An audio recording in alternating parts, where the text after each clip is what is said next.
Hello everybody, welcome. This video is going to be kind of hard, and it's going to be different from anything I've ever done before. I have decided that this will be the last video I make on YouTube for the Knights of the King's Realm or anything else. My days of making videos and sharing the truth in the social media, I'm going to wrap it all up with this video. Now, I never really practice, I don't rehearse, I don't really have no script cards, even though this time I've been making a lot of notes. But I have a whole lot of stuff that I want to talk about. I have a feeling that this is going to be a very long video. And I'm not going to try to drag anything at all out. But I've got a lot of stuff I want to talk about. And there's some very cool stuff that I want to go back and look at. And show you even more information to some stuff I showed you over the years in some of my videos. A lot of people who know me, a lot of people out there who watch the videos believe that I just make videos about Elvis Presley being alive. Now, yes, I do my very, very best to help Elvis with everything I do, with my work, my videos. But that's not really the reason for the mission in my life. That I've been doing all this. I believe that this is what God wants me to do in my life. And now I've spent 7 years doing this. In 2011, when I started bringing people into my home and showing them that Elvis Presley is alive, that was like the very beginning of something that I wasn't fully aware of. In 2011, I started bringing people into my home. I started showing them everything I could that I had gathered just over a short period of time, in addition to what I already had over the years, which really wasn't a whole lot. I had a lot of stuff that I remembered, but I didn't have copies of it or anything. I had to go back and find all this stuff again. And at the same time, I was finding so much new stuff to put in my work. And in 2012, I didn't really remember a lot of stuff that I'm going to get into. But I did my very best to document everything I remembered, everything over the years, showing us that Elvis Presley did in fact fake his death, and that he was showing us all that he was still around. I collected all this, I put it in a timeline, I did my video series that first year. It took me a whole year to do that. I wore the hat, I wore the glasses, I did all of that. That first year I was strictly helping Elvis. But like I said in my last video, I wanted to help Elvis save the future of the United States of America, if not the entire world. And I asked God to please help me do this. This is something I really want to do, God, and I can't do it by myself. And I remember praying like that right before I started making that first video. And then I made it, and over the first year as I was doing it, I started getting some memories back. And I was really kind of like pinching myself saying, is this stuff real? And I started remembering a whole lot more about how there was once people, at least 5 years before, they spent 3 weeks with me, telling me what I would do. These people said that they were able to find me back in 2007 at my place of employment. When I first started the job, I just went in there and I was training. I was brand new to this restaurant that I now have spent 11 years working at people. But I got hired, I went through their little orientation thing, and during my training, one day I walked out into the parking lot and a man came up to me and said, "Hey, do you like Elvis Presley?" Well, the thing was, he didn't really come up to me because he was quite a distance away up on the hill. He yelled, but he approached me with this by yelling, "Hey, do you like Elvis Presley?" Well, the guy had my attention. I didn't know who he was, but I went and talked to him. He showed me some stuff. He said that he was there because he worked with people who work with angels. He said I would make some videos in a few years, that God had chosen this for me to do. He said he was there that day to give me the opportunity if I wanted to do this. He gave me a day or two. I met back with him. I said yes. I met with this man and some of his friends over a course of, it must have been 3 to 4 weeks. I don't remember exactly, because my memory was taken away for 5 years, and I've got bits and pieces back. And some of it's jumbled together. Some of the memories aren't as clear, and some of them I remember like it just happened, just within the last few weeks, but only little bits. Now, I want to talk about this just a little bit, because I've talked about this a lot as I've done my work. But people, that's not what this video is about. I do want to share some of my experiences with you all, but I want to talk about the purpose that God chose this work for me with, why God chose this in my life, why I am doing these videos. It's not necessarily as it was that first year I was doing it, because now I remember so much more in my life. There's a whole lot more reason than there was in the beginning. But then again, it's exactly the same reason. Remember, in the beginning my prayer was, please God, help me help Elvis save the future of the United States. I want to do this with Elvis. He was in Elvis Found Alive. He told us about how the future of America is in trouble. He told us about how and why he faked his death and why he hasn't came back with the truth already. And it was my dream my whole life to help Elvis somehow. And when I was a kid, my grandpa would tell me and my brother about how he served in the Korean War and World War II.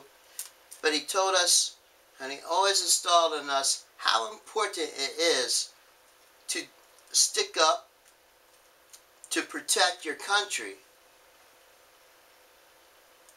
And that's what I wanted to do, and help Elvis do this.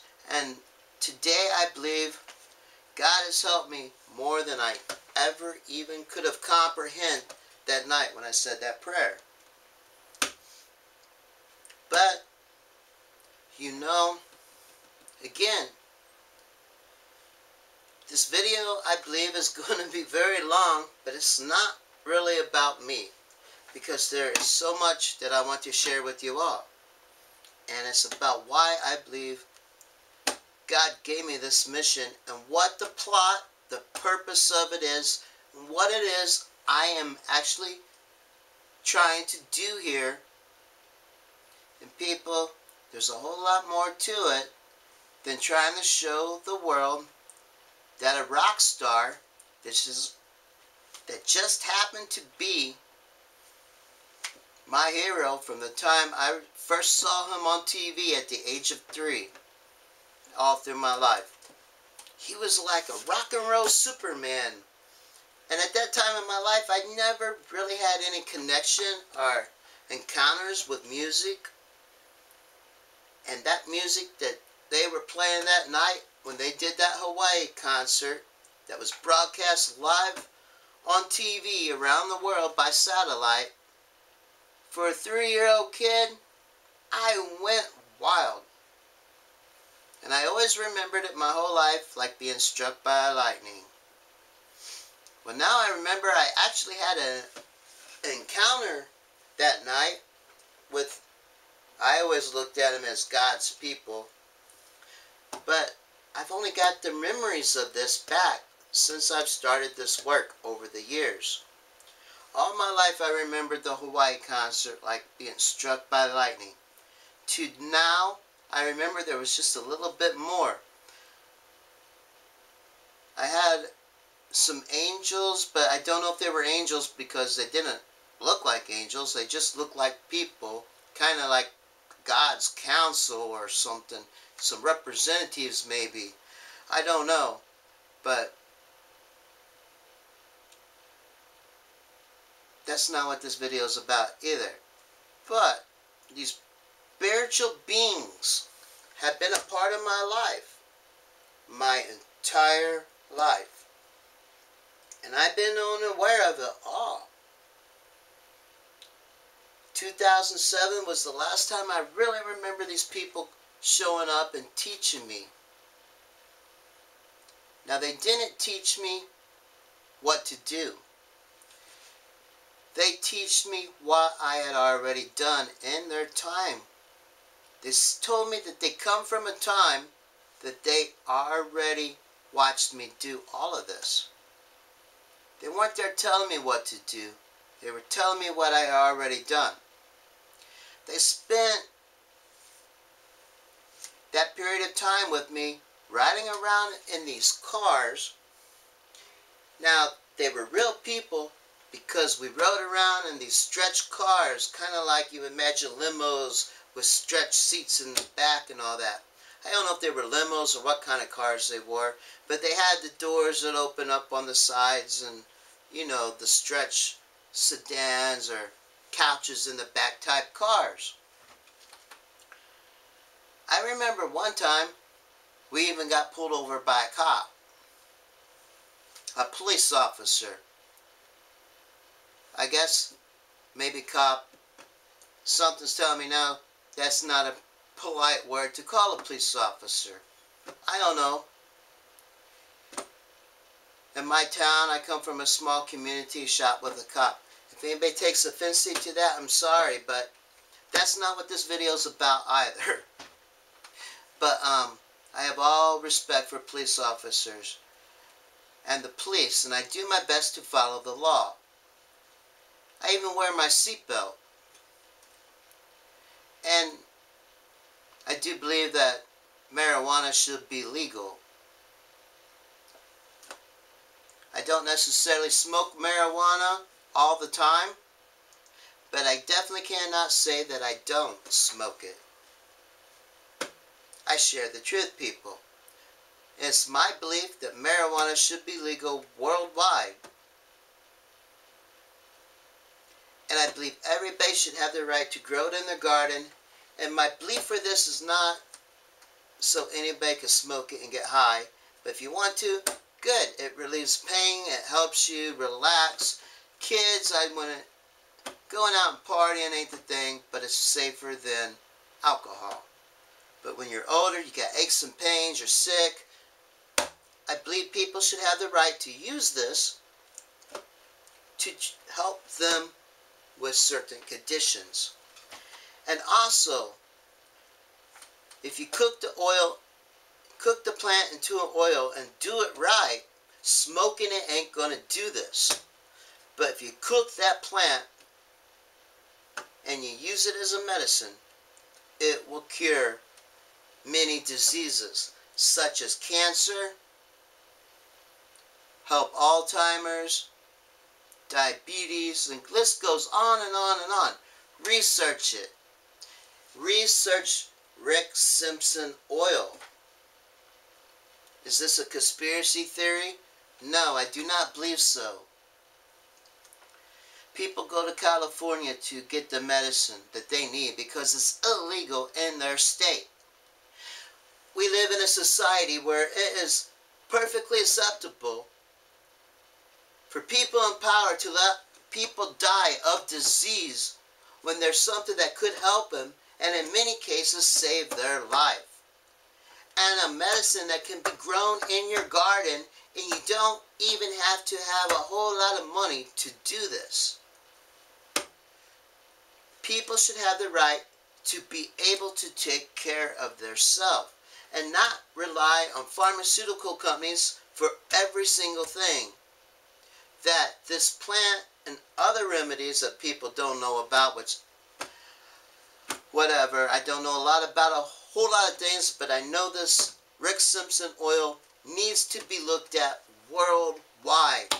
And if this is for real, and this medicine that can be cooked from this plant actually heals and cures cancer and all this other stuff, as we are being told, then this plant should be legal for everybody to grow worldwide to cure.